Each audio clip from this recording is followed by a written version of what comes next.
You know, university is a place where you learn so many things, like how to write a 10-page paper in one night, or how to survive on ramen noodles for a week. But today, we're not here to talk about the academic rigors of university life. Instead, we'll be diving into the recent campus protests that have been sweeping across Canada. Recently, a wave of pro-Palestinian demonstrations has swept across the frosty plains of Canada. These protests, driven by a shared belief in the rights of Palestinians, have spread to several Canadian universities. The University of Toronto, University of British Columbia, and the University of Ottawa are among the campuses where students have set up protest encampments. These protests are not isolated incidents. They are part of a larger, global wave of student activism, demanding divestment from groups with ties to Israel.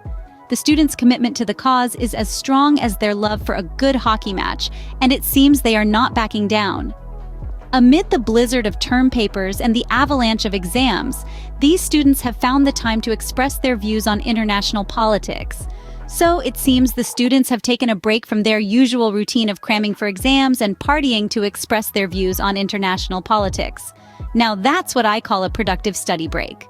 Now, if you thought this was just a Canadian thing, think again. This student-led movement is spreading faster than a meme on the internet.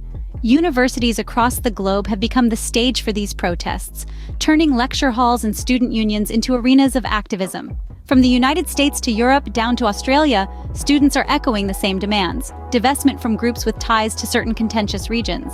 As the movement grows, it's not just about waving placards and chanting slogans.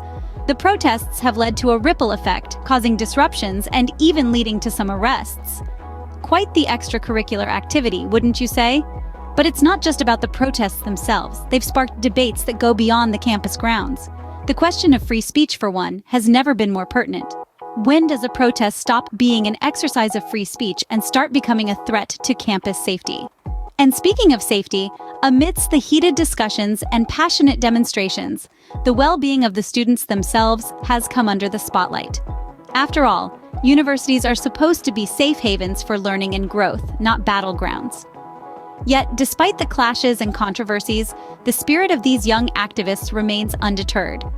They're showing us that they're not just about cramming for exams or pulling all-nighters for term papers.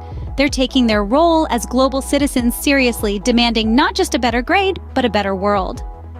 From the looks of it, these students are not just demanding a better grade on their assignments, but also a better world. And who said millennials and Gen Zs were all about avocado toast and TikTok? Moving on, let's talk about the aftermath. Because like a wild night out, there's always a morning after. And this morning after came with a side of backlash. Pro-Israel groups and politicians did not take too kindly to these protests, and the reaction was as swift as it was fierce. But backlash, as they say, is the price you pay for making a stand. Disciplinary actions followed, with some students finding themselves on the receiving end of university sanctions. But these young activists aren't backing down. They're calling for amnesty, demanding that their right to protest be recognized and respected. After all, colleges are supposed to be places where young minds are encouraged to question, to challenge, to push boundaries. And push boundaries they did. These protests have sparked conversations that extend far beyond the confines of the campus. They've brought freedom of expression and human rights into the spotlight, making them the subjects of heated debate in classrooms, in dorm rooms, and on social media platforms worldwide. These students have taken the issues that matter to them and put them front and center, refusing to be silenced. They've highlighted the contradictions in political discourse, and in doing so, they've challenged the status quo. But the impact of these protests goes beyond the disciplinary actions and the debates. They've shown us that the youth have the power to effect change, that they are not just the leaders of tomorrow, but the change makers of today. Well, it seems like these students have turned their campuses into more than just a place for lectures and labs. They've made it a battleground for freedom of expression and human rights. And hey, that's one way to make your college years memorable. Before we wrap up, here's a quick recap. We've seen the rise and spread of pro-Palestinian protests on university campuses, not just in Canada, but around the globe. These demonstrations have made significant waves, leading to potential changes in university policies and sparking debates on freedom of speech and campus safety. The aftermath of these protests has been felt far beyond the confines of the campus, affecting the lives of students, faculty, and the wider community.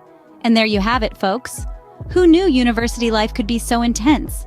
I guess it's not all about pulling all-nighters and drinking coffee. Sometimes it's about standing up for what you believe in. And remember, the only thing more powerful than a student armed with knowledge is a student armed with conviction.